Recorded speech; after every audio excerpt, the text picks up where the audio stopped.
When my daughter's fiancé told me to leave my own daughter's wedding and stand outside in the yard, I froze. I wasn't sure if I'd heard him right. The music was loud, the guests were laughing, and my heart was pounding so hard that I could barely breathe.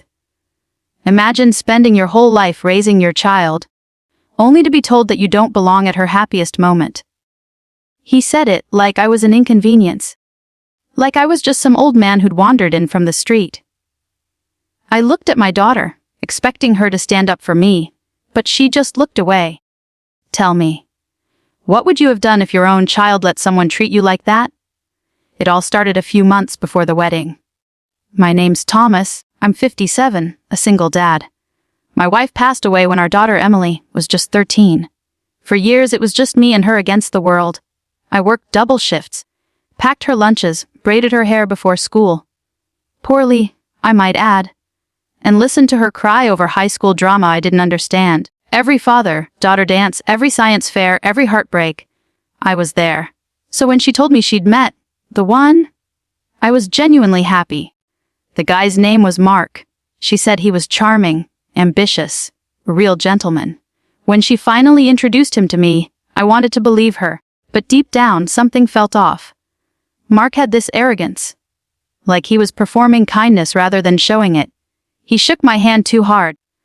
Looked around my modest house with that subtle smirk people give when they think they're too good for where they are. Still, I wanted to trust Emily's judgment. I told myself, she's happy, that's all that matters. The first red flag came when wedding planning began. Emily insisted on paying for part of it herself, but Mark kept pushing for a fancy country club venue, something way out of their budget. I offered to contribute, but he refused. He said, "No offense, sir, but we don't want this to look cheap." I swallowed my pride and stayed quiet, but that word, cheap, burned into my mind. I'd worked hard my whole life as a mechanic. Maybe my hands were rough and my clothes smelled like oil, but I'd never considered myself cheap.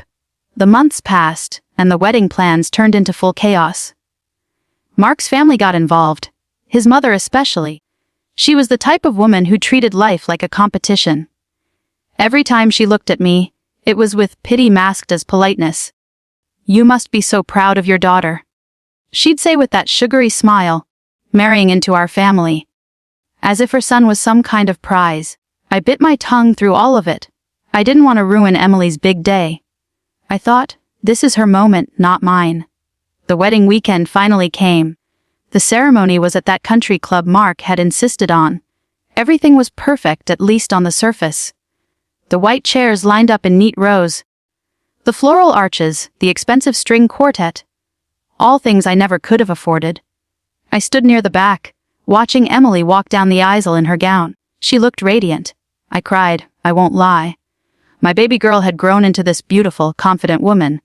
But when she reached Mark, something in my stomach twisted. His smile looked rehearsed, like he was thinking about the photos more than the vows. Still, I clapped when the officiant pronounced them husband and wife. I even hugged him, though his arms around me felt stiff and cold. After the ceremony, the reception began inside the club's grand ballroom. That's where things started to unravel. I found my name card at a small table near the back, nowhere near the head table where immediate family usually sits. I didn't mind too much. I thought maybe it was a mistake. But then I noticed something else. Every seat at the head table was taken by Mark's family. His parents, his siblings, his cousins, even his aunt's neighbor, for crying out loud. Emily sat right in the middle, looking like a guest at her own wedding. I decided not to say anything. I didn't want drama. But as the night went on, I could feel people glancing at me whispering. Maybe it was my old suit. Maybe it was the fact that I wasn't mingling with the high society crowd. Either way, I felt out of place. Then came the speeches. Mark's father gave a long toast about legacy and tradition. His mother talked about how proud she was of the union of two respectable families. Not once did anyone mention me. When it was my turn, I kept it short. I said, "Emily, your mother would be so proud of you.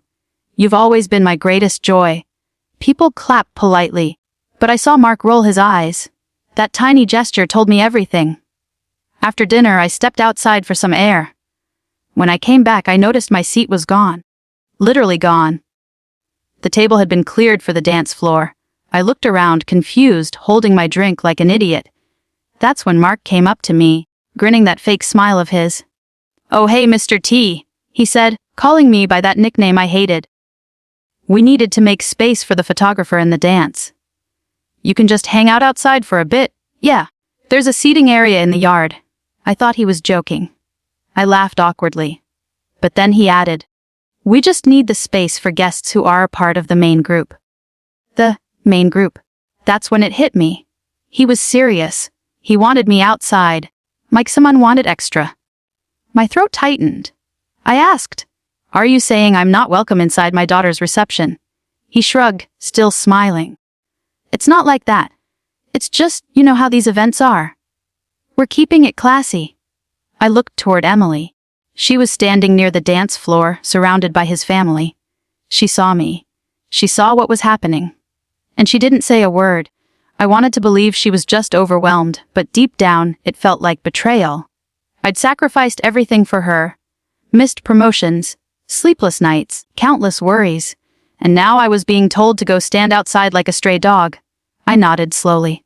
"All right," I said quietly, "if that's what you want." He smiled like he'd won something and turned away. So I walked out into the yard. The night air was cold, and the laughter from inside drifted through the open doors. I sat alone on a bench under a tree, listening to the muffled music. My heart hurt, not just from embarrassment, but from sadness. I kept replaying Emily's face in my mind. Maybe she didn't know how to stand up for me. Maybe she was afraid of causing a scene. But I couldn't shake the thought. If she can't stand up for me now, what kind of marriage is she walking into? So that's the situation I was in, sitting out in the dark while my daughter danced inside.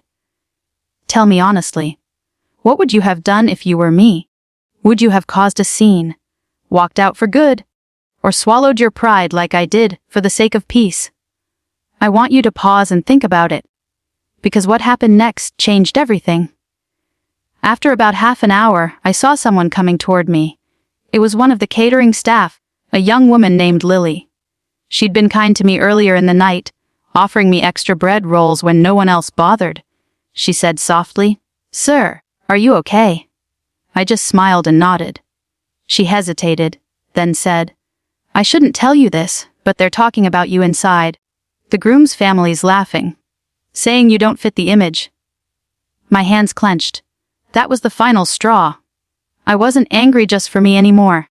I was angry for every parent who's ever been disrespected after giving their whole life to their child.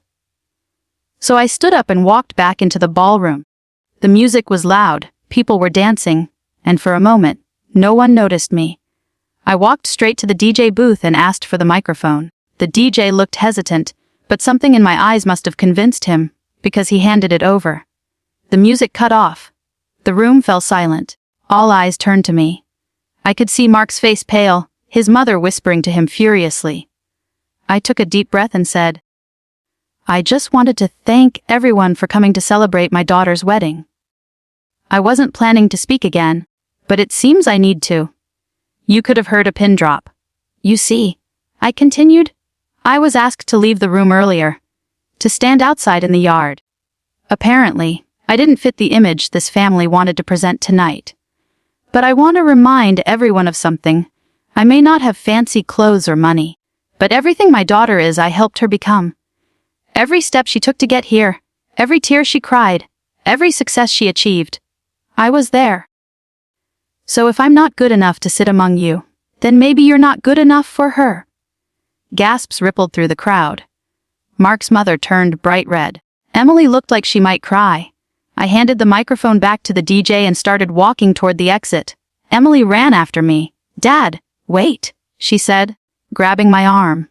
Her voice shook. "I didn't tell him to do that, I swear." I turned to her. "But you didn't stop him either, sweetheart." Tears welled up in her eyes. I was scared of making a scene. I sighed. Sometimes making a scene is what's right. Then I walked out. I didn't stay to see how the rest of the night went. I drove home, still in my wrinkled suit, and sat in silence for hours. The next morning, my phone rang. It was Emily. She sounded different, calm, but broken. "Dad," she said softly. "I left him." My heart stopped. "What? Why?" She said. "After you left, he started yelling at me in front of everyone. Said I embarrassed him by letting you talk." His true colors came out. I couldn't marry someone who treated my father like that. I didn't know what to say. Part of me was heartbroken for her, but another part was proud. She finally saw what I saw. A few weeks later, she came to stay with me. The house felt alive again. We sat on the porch one evening, watching the sunset, and she said, "Dad, I'm sorry I didn't stand up for you sooner." I smiled. "You don't have to be sorry. You learned something important." She nodded. "Yeah. That respect means more than appearances." Since then, we've rebuilt our bond stronger than ever. She's focused on her career, happier than I've seen her in years. As for Mark, I heard his engagement with another woman fell apart soon after. I guess arrogance doesn't make for lasting love. So, was I wrong for calling them out at the wedding? Maybe some people would say I embarrassed my daughter, but I'd argue I saved her. Sometimes standing up for yourself isn't just about pride. It's about teaching others how to treat you. If you let people walk all over you, they'll keep doing it. And if someone truly loves and respects you, they'll never let that happen in the first place. If you were in my shoes, would you have done the same? Let me know in the comments. I'm curious to hear your take on this whole mess. And if you think I did the right thing, make sure to like this video, subscribe for more stories like this, and share it with someone who needs to be reminded that self-respect always comes first.